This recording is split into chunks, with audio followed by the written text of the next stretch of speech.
Thank you very much indeed. So, very kind of you.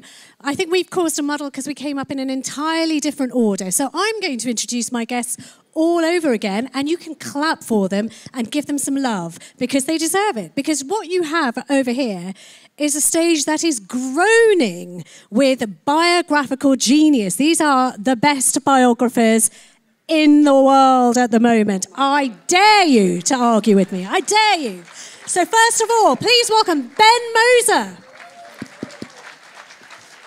Tina Brown, Robert Service, Janaki Bakhle, and Narayani Basu.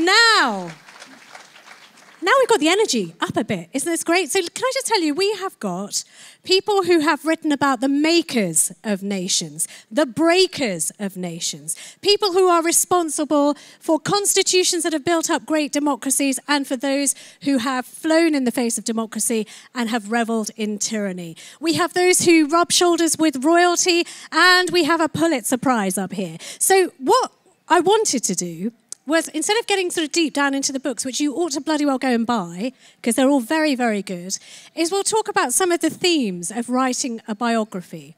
There's a brilliant quote by Oscar Wilde, which was, I just wanted to share it with you because it tickles me to the bone marrow. It says, "Biography lends to death a new terror," which is just so brilliant, because you may do whatever you want in life, but if a biographer gets hold of you and decides to present a face of you, that is what generations are going to know. They're not going to hear your voice. They're going to know you through the prism of these people sitting up here. So I just wanted to, first of all, and we'll start with you, Ben. Let's go along the bus stop, shall we? Do you feel that as a weight of responsibility? Oh, yes, absolutely. You know very much. I think we've all seen in the era of fake news and of disinformation that, in fact, no matter how preposterous something is that you might read, and you might know this is obviously fake, if people see something in a book, if people see something on the internet, they will believe it. Not everybody, but actually quite a lot of us, and I'm saying in the first person plural, we are all susceptible to this far more than we think we are. And so as a biographer, as a historian, I think as a photographer, which is something I've also written about in connection with Susan Sontag and Annie Leibovitz, you have someone's life in your hands. And it's quite terrifying to think how easily a comma, a word, a stupid story from your bitchy neighbor can actually inform how generations are going to think about you. And so I think it's a very weighty responsibility, absolutely. Yeah, but I mean, you don't always have to like the person. Do you feel the responsibility, even if maybe you don't warm to the person? I do feel the responsibility. I'm also very struck by things that get into people's life legends, which are just not true. And you have to be so careful not to find yourself repeating them and to really treat everybody you write about essentially as the first time they've been written about and go back over it, because you'll find you're stunned at how much inaccuracy there is or mistelling of a story that we've all assumed was true. You know, I mean, an instance of that was Meghan Markle's father. In everything that's been written about Meghan Markle and her father, it talks about how during her childhood, when she was about 13, he won the lottery, and I think won about $500,000. And I remember, you know, every piece came up, and I asked him, I said, you know, what did you do with that lottery money? I mean, it was just so much. He just said, what lottery money? I never won the lottery. I don't know where that came from. It appeared, and you know, it's been ever. I said, why didn't you correct it? He said, what's the point? I mean, it's just to become something that people write about me that I won the lottery. And you think, it's incredible, really, that should be so. Right. I mean, it's also, can I say, it's a real danger in news where you have decreasing newsrooms and more rip and read, where people are relying on cuttings of that which has gone before. Bob, you are like the daddy when it comes to biographies, if you don't mind, the daddy on stage. You have to be the granddad in the microphone. Quite happy to be a granddad. So, but when it comes to starting a project, Anna, you have written about some of the most controversial people. Do you come saying, look, I owe you, Stalin. I owe you a debt. I'm going to spend 4 years of my life with you, and I owe you to get to the truth. I don't think that at all. I don't think anybody owes Stalin a bean. I think he did everything in his life because he was terrified that people writing about him afterwards, as Oscar Wilde implies, would be hostile to him. So he covered up everything that he possibly could. Trotsky, on the other hand, kept everything. He even kept bus tickets and rail tickets. He kept all of his marginal notes in his first drafts. They tell you almost as much about him and his way of life and his way of thinking as do the big performances. So I don't think one has to feel that one owes it to the person. One owes it to the people who, in the case of Lenin, Trotsky, and Stalin, were brutalized. And so the opening up of the box, by whichever manner or means you can do it, and letting the truth come out, that's the responsibility. Well, you've just also nuanced my question and made it much better. So I'm going to do the improved version now for the last two panelists. Go on, have a go. No, yes, I'll try. But when you write about Savarkar, do you write about someone that you think wanted to be remembered and immortalised, or in the case of someone like Stalin who didn't, was too busy doing the do rather than thinking about his name in the future? That's a really great question. Well, it's not for you. You have to wait. Sorry, I beg your pardon. That's right. You're welcome to answer it. Yeah. No, we'll come back to you, Robert. That's enough for now. Come on, Janaki. Over to you. So, in my case, Savarkar was very, very assiduous in ensuring that he would be remembered exactly as he wished it. So the process of commemoration begins in his own lifetime, arguably even by him. So I had to do something completely different, which was I had to look at all of the ways in which he orchestrated his own commemoration and then try and peel away to get to something that was related to his commemoration by himself, but not entirely it. Okay, that's interesting. And Narayani, the person that you've written about, again, I mean, he's so easy to conflate with another Menon that people have talked about, Krishna Menon, who I've been slightly obsessed about for a few years because of his position in London. But you've written about VP Menon, who is a civil servant and one of the architects of India. But by virtue of being a civil servant, did he want to disappear in the background and you've kind of forced him out against his will when you've written a biography? I think by virtue of being a civil servant, you automatically do disappear into the background, which is why my task was cut out for me, because he was also working in the first half of the 20th century, which is when our independence movement was really taking off. And he had to work alongside names that are household names for modern India. So Nehru, Patel, Gandhi. How do you bring a civil servant out of their shadows, make him stand independently, as it were, pun intended, and give him his due? So in that sense, the responsibility for me was to sort of shine a light on somebody who was a massive player behind the scenes of independence.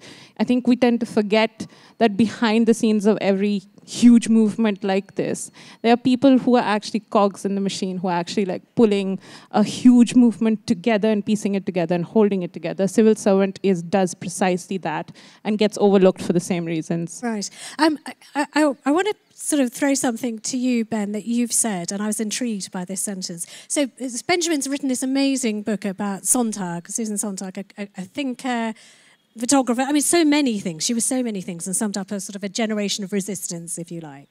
And you said, look, I was the authorised biographer, but I didn't write the authorised biography. What the hell does that mean? Okay. Well, this is very important. I'm glad you asked, because it was the authorized biography. Absolutely not, because that implies a sort of censorship that implies that somebody went over it and said you can say this and you can't say that. That was not the case. I was asked, based on my previous biography of Clarice Lispector, to take on this project, and I was given the authorization, first of all, to speak to everyone, which was very hard because there was a divorce at the end of her life between her partner, Annie Leibovitz, and her son, and they hated each other and they divided into camps. And so having authorization to go into her papers, into her archives, which are still, it's like the Vatican. It's all secret, it's all locked up at the library. I could go into that, but my agreement, it took me a year to negotiate that agreement so that they could, I said the estate could read it and they could comment on it, but that I was not obliged to make any changes. And so it gave me a sort of opening and a sort of access, but unfortunately when people see anything authorization, they think they imply censorship. And it was kind of hard to talk about for that reason, because they thought it was a whitewash, which it wasn't. You know, I'm quite critical of her, although I try to be not critical of everything about her, but of certain things, mainly philosophical things. Okay. I don't know anyone who has to tread a more slippery tightrope when it comes to access than someone writing about the royal family, the British royal family, who are notorious for calling themselves the firm. They close ranks. I mean, talk about portcullises and guns on the parapets. They are notorious for this and telling people not to talk. And yet you have written not one, but two, three very successful books about the royal family. How did you get people to talk to you? It's a very long, tiresome process. And what you have to do is be willing to make huge efforts to get very little, right? I actually found the sort of the really older generation, the sort of the Queen's generation, Queen Elizabeth's generation, actually the best sources in a funny way. They'd maybe reached a point when they didn't care as much, or they were just a more kind of honest generation, or there was no spin about them. I got some of my best stuff from very, very good friends of the Queen who'd known her for a very long time and just observed things very well. And you also discover that sometimes people who've been very close to your protagonists are just, you think, that's great. I've found somebody who was with a major royal during a major event, and they're going to have the absolute eyewitness thing. But they're not someone who has any eye for observation. You know, I mean, you discover that people can just be dull. You know, they were there, they were watching history pass before them, and they were sort of thinking about what they were going to be having for lunch, you know. And that's sometimes just crushingly disappointing. You think, this is going to be the source, you know. And sometimes I found people who sort of could form a background so they didn't notice they were around, as it were, very good sources. You know, intimate staff, decorators, you know, photographers who'd done a sitting, painters, things like that. They often had very good observations to share as well, actually. Have you ever had somebody who says to you, I'm going to tell you this thing, but you cannot use it? Oh, yes, constantly. So what do you do? It's maddening. It's infuriating. You know, you sort of hope they're going to die before the book comes out and then just sell them up the river. I had one of those with, actually with the Queen Mother's valet, you know, Billy Talon, his name was. I really stalked him to get him to talk to me, and then he gave me this fabulous interview in the end. I mean, I went to this house in, you know, sort of crummy little apartment at the top of a building in Kennington, where, I mean, you find that the courtiers in the end are treated so badly. I mean, they you know, they worship the royal family, and then when it's all over, they're just kicked off and living in penury, you know, in either a basement or one of those apartments where the light goes off on landing 3, you know, when you get. And he just gave me so much great stuff, and I couldn't, you know, how could I use it? He said it was all off the record. Blissfully, he died. Oh, thank God. About 2 months before I published. And so I got some of my best anecdotes from Billy Talon, I'm afraid. Sorry, Billy, but it was great stuff. Okay. Yeah, I mean, for you, I'm thinking the challenge isn't people who tell you, here, I've got this really good one about Stalin and his shopping, but more about getting to the sources which are in a hostile place. So how did you get access? It was possible in the early 90s. It was less possible, but still possible, in the late 1990s. It got steadily worse, and then very, very much worse now under Putin. So you know that you're only getting the dribs and drabs of the whole story. And the only way around this is to search for sources that don't have anything to do with each other. And often people write in exactly the same way about, say, Lenin. They have a sort of style of writing about Lenin that's imprinted on them, whether they're for or against him. So the only thing you can do then is to get as near as possible to the personal messages that the object of the biography came up with, and that's the correspondence. And that's why I talk about the importance of marginal notes. If you get, say, Trotsky's autobiography, Trotsky was a master of Russian prose, one of the great 20th century Russian writers. He was also the man who ordered the killing of the Kronstadt mutineers, who had helped his party come to power 4 years before. His autobiography flattens all the bad things he did that he felt ashamed of.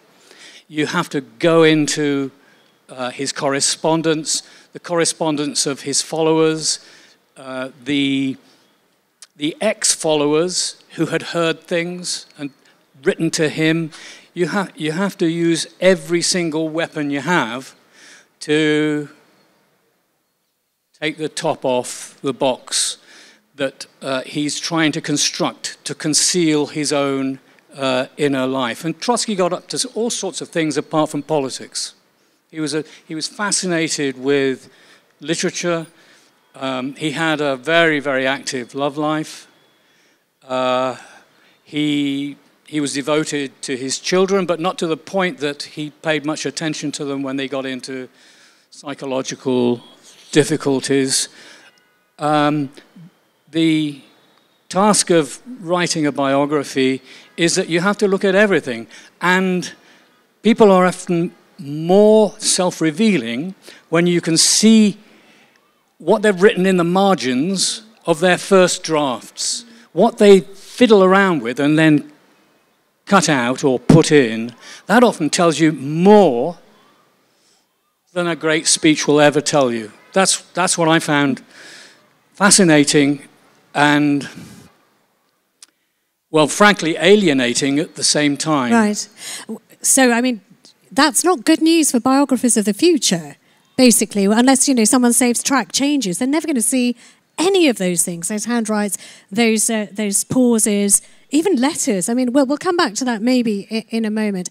You wrote about, Janaki, somebody who is mythologized in India now, is the father of Hindutva, is often referred to by Modi as sort of one of the founding father of the nation, to the point where it sort of eclipses Gandhi, or at some point there was an attempt to replace Gandhi, but now the two are sort of existing side by side, two men who could not have been more different. When it came to accessing any kind of source material on Savarkar, did you find that you had to pass some kind of purity test by the gatekeepers who said, what's your intention? What do you want to do? And then only we'll talk to you and show you the papers? No, I didn't have to pass a purity test. The thing with Savarkar is that when I began the project, I didn't actually begin with the intention of writing a biography. I began the project because I had 3 historical questions. One of them was, how was it that in a relatively short period, 50 years is not a long time historically, that one vision of the nation had been eclipsed by another. And the vision of the nation that had taken over in 1947-48, well into the 60s, was on the back burner, it was on the margins. So how had it come back into sort of roaring into the center? That was the first. The second thing that I wanted to do was sort of pull at the boundaries of what makes up Indian intellectual history. So there's endless written about Gandhi and Nehru and Bose and Bankim Chandra and so on, and not that much written about those figures who disagreed with them, whether that's K.M. Munshi or Madan Mohan Malviya or any number of people. And so that's why I went to Savarkar. And then the third thing was that as I began working on Savarkar, I discovered to my immense dismay that just about everybody writes about him. Everybody writes about him. Retired IT professionals in Silicon Valley wrote about him. Retired computer scientists, journalists, scholars. And then discovered, to my delight, that almost everybody who writes about Savarkar in English doesn't read him in Marathi. And so the archive for me was actually his Marathi writings. And then the archive for me became, as it does I think for most historians, a kind of serendipitous archive. Mm-hmm. It became the prefaces of the Marathi works that were written about him. It became works that were written about him in other Marathi journals and newspapers.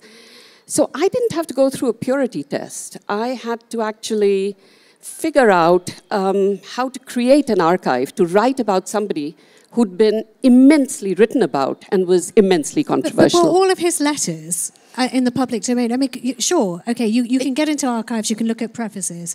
You can even look at the London, London archives. He spent some time in London and he very much came to the attention of the authorities. I've waded through some of the Secret Service documents about, there is this guy, we've got to keep an eye on him. I was very lucky to get the police file on him.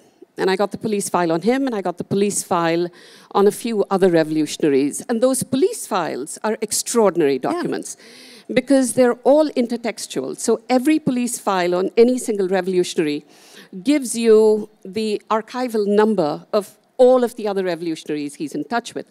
You can't always find them, right? Because the police are notorious. Well, they hide things under different folios. Yeah. And so a lot of what Savarkar wrote, he and his family destroyed because they were under police surveillance. Right. And so you had to get it from, or I had to get it from other sources, prefaces, people who'd seen him once, people who'd met him once, and do a little bit of digging because he wrote in many, many pseudonyms. There were a number of pieces of his which were unpublished. And then, well, they were unpublished when he wrote them, and then they get published after his death. Okay. Civil servants, we've already established that when in their existence, when they're doing the job, they have to be in the background. They exist to let others shine in front of them. But your character is kind of the Where's Wally of history, because he's there at such a pivotal moment. Yeah. Did you find him appearing in some really important, well-known diaries, letters of those household names who've been written about to death?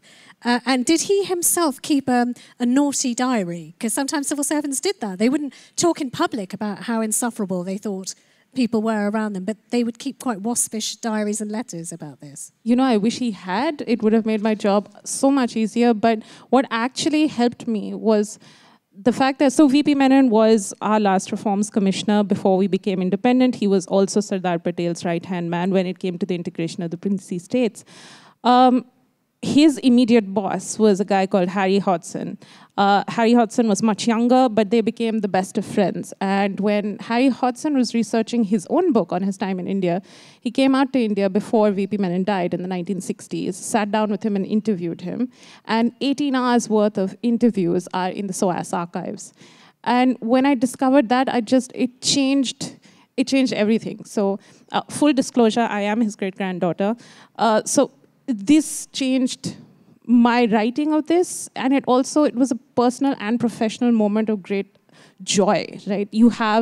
I could listen to him. He talked without reserve, right? This was some 20 years after he had retired. And he talked without reserve about the full swathe of the independence movement. He talked about the people he had seen. He talked about being in rooms where there were arguments.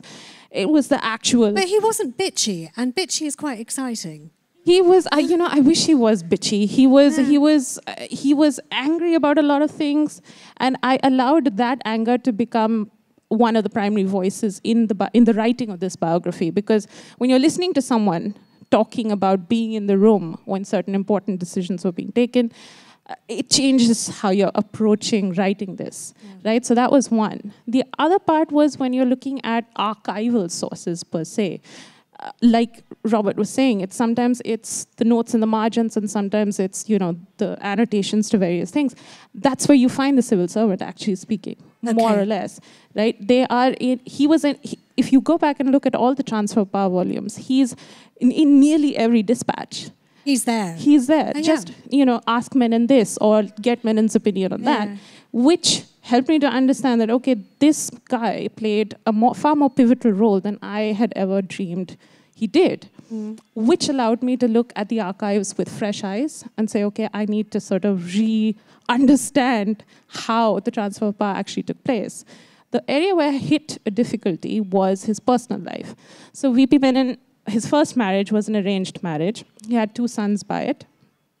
And then at some point, when the eldest son was 9, this first wife just vanishes. There's nothing. There's no documentation. There's no photograph. There's nothing, right? He then goes on to marry another person, another woman, and this woman, the second marriage, becomes the definitive Mrs. Menon, Mrs. VP Menon. I couldn't find anything. So that is, actually speaking, my real great-grandmother vanished into thin air. When I questioned descendants of the family, they just closed ranks, would not tell me anything about her. So that became a huge block. I had to address I wanted to sort of address that in the book, which I have. And I've said that, look, I haven't been able to find anything. Yeah, I've tried.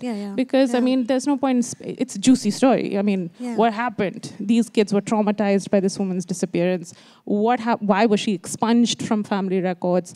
These are unanswered questions in the biography, which... Well, volume 1 of the biography. Well, I mean, so people come forward to things. And people, I mean, you know, you had no bitchiness. I had no bitchiness. Then you were doing backstroke and, you know, front crawl in one of the most erudite, and may I say, quite waspish sort of sections of humanity. So when you were talking to people, how could you, as a biographer, sift through and go, you know what, you have an agenda and you're just being unpleasant and not very nice, or you have absolutely got the measure of, in this case, Sontag, but anyone that you write about? Well, this is one of the real difficulties, because people tell you, we were just in the green room talking about a notoriously waspish is a generous way of describing this person, a person who, at this kind of, Tina's talking about the royal court, you know, but there was a kind of royal court, and if you're talking about a powerful politician, in the case of Stalin, you know, or these other people, there's always an agenda. So it's not that nobody has an agenda. I think you have to assume that everybody has an agenda and then just say, what is the agenda? And then once you assume that, you can say, well, this was an ex-lover. This was a political rival. This was a family member. You know, so those people come into it. And I think that a word that's so hard to define and so hard to understand is taste. It's a very difficult word to pin down. But the more you know about something, it's funny, I'm with a friend who's here in India for the first time. And when you come to India for the first time, there's so much happening. You can't really see it. It takes a while to actually know what's what and where is where and who is who. And it sometimes sort of might take 10 trips to come to India before you start actually seeing something closer to what an Indian would see. And with a biography, you're not only involved in this person's life, you're involved with everything around it. And you do get to know the people, and you get to know who's honest and who isn't, who's desperate to be in the biography. You're talking about people who are long dead, which is a little different. But you know, with Sontag, it's all of New York who are still around, and they're desperate to be in the biography because there's some cultural prestige and there's some sort of fancy points that you get from being involved with this person. And but I think the taste that you evolve from just knowing stuff is very hard to describe, but you do get it at a point, and you think, oh, that person, forget it. That person, though, and often, as Tina was saying, it often is a completely, you're talking about marginalia also, and these little, but it's also people who are sort of marginalia, and those people are good, and some of these people can have all this access and all this knowledge, and they don't tell you anything, and they're dull. And sometimes the woman who, you know, pours you the water at the event has this eagle eye. And those are the people that you look for. And it will just be, as Tina was saying, one fact that unlocks one treasure trove of stuff that you've heard. With your journalism as well as with your books, have you had people come up to you, Tina, because again, yours are alive still, and people who know them are alive still, coming up and saying, you know that, what you wrote hurt me, I hated it, and I want you to answer for what you did. I mean, do people ever take it that personally? In my Vanity Fair diaries, there were people who discovered what I was thinking about them at the time and were upset by it, because sometimes you have sort of very congenial social relationships with somebody, but if you're really asked to take a truth serum and sort of say something, say who you think they really are, isn't necessarily the same thing. And as I was publishing my diaries, I was determined for them to be authentic, you know. So there were some people that I wrote about in a fairly sardonic fashion that they were very upset about it. And what do you say when someone looks you in the eye and says, you know what, I thought you liked me. I thought you thought I was fabulous. I mean, in the case of this one person, it was about his father. And I said, look, you know, it's what I felt at the time. You know, I came to feel differently about him later, which was sort of true, as I got to understand. But I did think he was a complete bloody buffoon, you know, when when it came to business. And it was, I didn't quite know what to say about that. It was just a fact, you know. So relations cooled, I would say, after that. Right. So it's difficult. But you can't, if you want to be truthful and real, you just simply can't log roll and sort of pretend, you know, otherwise it's dead on the page. It's difficult writing about Elizabeth II because there's so much sort of hagiography and so much dancing sycophancy around her. And what I discovered really, I mean, for me, the way into Elizabeth was she was actually quite she had a sharp, sort of Mitfordesque, slightly cruel sense of humor, actually. And as soon as I discovered that about her, I really started to like her. I mean, there was a bit of Maggie Smith in there, you know, that I love. I mean, to me, the quintessential great story that I got about the Queen was that the courtiers are all sitting there talking about what she's going to do in the, not the Diamond Jubilee, the Golden Jubilee. And they just built that wheel, you know, that big wheel in London. The London Eye. The London Eye. The London That's Eye, right. yeah. And one of the people said, well, ma'am, we thought it might be rather good if... rather interesting and rather amusing, perhaps, if you took a ride on the London Eye. And she looked at him and she said, I'm not a tourist. And that was a sort of quintessential Queen sort of off stage, you know, that she was quite tart. And once you sort of know that about her, she becomes more interesting. But your writing is great for that. I mean, forgive me if you were at the morning session that Tina did, but I really enjoyed it. And there was this lovely thing that you shared about the daily phone call between the Queen Mother and her Lilibet. And the question, go on, you tell them how the question went. It's so sweet. Her mother had a great sense of humour too. I mean, the Queen Mother's sense of humour was different. She was very camp in her sense of humour, and whereas Elizabeth was sort of sharp and tart. But so the Queen Mother, you know, in their morning phone call, she would call up and say, have you been being Queen today, Lilibet? How are you being Queen? And they would sort of laugh about it. But they understood that they had these roles and they could do full Queen. I mean, the Queen could just, you know, come out of being, you know, shooting or hunting or whatever with the dogs, whatever, and she could do full Queen if that was what was required. It was simply something she could just slip into and do. She knew how to do it, and she did it better than anybody else. But it wasn't her. No, but it's also the other thing that I took from it is that she was a good Indian girl and called her mum every day. I mean, I thought that was delightful. I'm going to open it up to the audience in 1 second, but I just want one quick question for you, Bob, if I may. When you have people who are monsters of history, you mentioned Stalin. Do you have to? I mean, I suppose it's the resistance against presenting the cartoon two-dimension that this is a monster. Or do you find yourself fighting against yourself to try and find the humanity? Or how does it come out? Because your characters are very well-rounded. They are complicated. The big question, I think, for people like Lenin, Trotsky, and Stalin, and probably the same is true of Hitler and Mussolini, is between those authors who say so much monstrous stuff was done by each of them. They were so evil that anything you say that humanizes them is a disservice to history and to humanity. I think that's a profound mistake. If you fail to humanize, i.e., tell the story of the politician and revolutionary Stalin without mentioning his human qualities, his hobbies, his relationship with his wife, his attitude to animals, then in fact, unless you do that, you let him off the hook. Because if you turn Stalin or Lenin into a robot, into a non-human animal, you're letting him off the hook.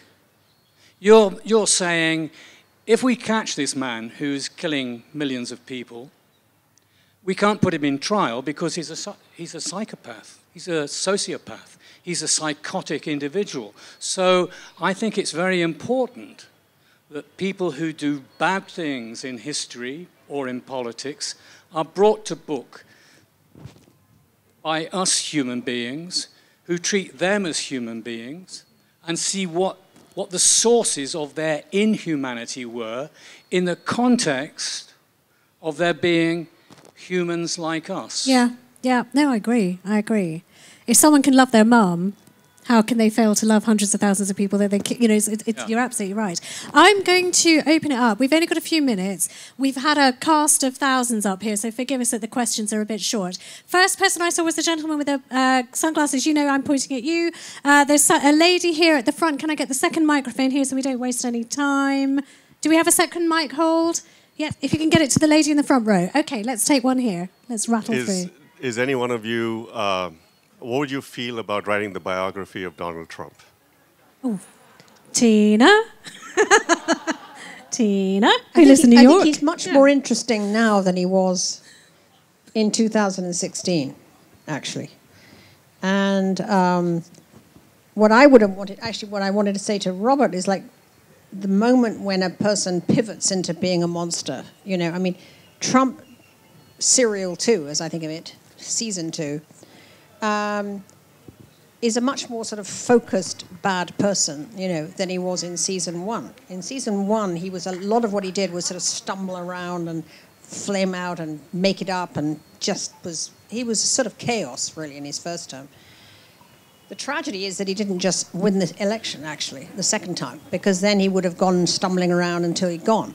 Unfortunately, in the 4 years that he was in exile, developing greater and greater rage at being sort of punished in courtroom a lot, he developed quite an organized worldview, actually. And second time around, he's much more interesting. So I think that as a biography subject, that's interesting. Round of applause if you think Tina should just do it. Just do it. Just write it. If anyone can write it, you could do it. Okay, let's take another question. From the lady there. Can I have another hand up here so we won't waste time? There's a lady over there with her hand up. Stand up so they get the mic to you. Okay. Yes. My question is to Ben. And I'm sure the world of biography does not just ask what can be written, but like who can write it. And you're writing about people who've written on women, quite literally. So how do you approach with rigor the questions about all that is identitarian, specifically with your own gendered experience? This is something that's fascinating because it's changed so quickly.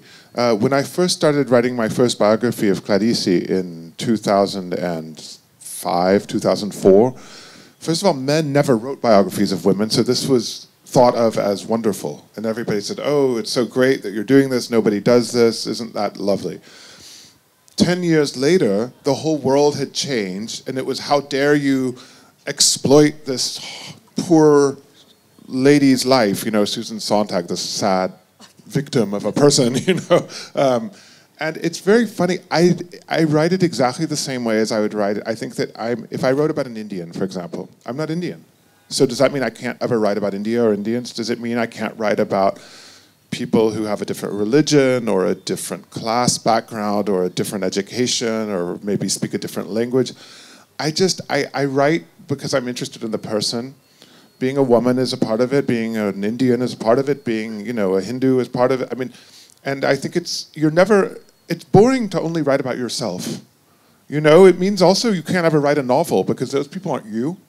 The whole point, I think, of writing and of literature is entering other people's lives, and particularly people who aren't like you and have these very extraordinary, exceptional lives. Thank you very much. Next question. Stand up when you are so we can all see where you are. And there's a hand that's shot up there in the middle. Hello, on this side. Hello, mic holder. Just go to the gentleman in the middle. He's shot up there. There we go. Get the microphone to him. Yes. So my question is, when you're writing about a subject, are you able to remove your own personal biases from what you might have found during your research? Janaki. Yes, in a nutshell. In fact, certainly when I was writing about Savarkar, the whole point for me, or the whole exercise for me, was how could I take on somebody who was controversial, where there were bound to be things that I was going to read written by him that I was going to either disagree with or find really repellent, and still do justice to a figure that I had picked to write about, not because I liked him or disliked him or agreed with him or disagreed with him, which were absolutely irrelevant, but because he's a foundationally important figure. And so, yes, you can keep that distance. And I took as my model, in some ways, Robert Caro, who wrote a biography of Robert Moser, a very powerful person, and I took the 2-volume biography of Malcolm X that was written by Manning Marable, which took on board the way in which Malcolm X sort of tried to control the way his biography would be written. So the answer is yes, but with a little help from other figures who'd written about controversial figures. I could do this for ages. No, wait. I've got to apologise to you because I was going to take another question and then this young man here, make yourself known, it's your fault. He did the international symbol of please give me a break because we run over time. So I tell you what, if you do have questions, go buy the books. These lovely people are going to be signing their books and you can ask them in person. I'm so sorry, but he did the tilt, which you can't disobey. So thank you to all of our panel. Please join me in thanking the entire panel. Thank you for being such a wonderful audience.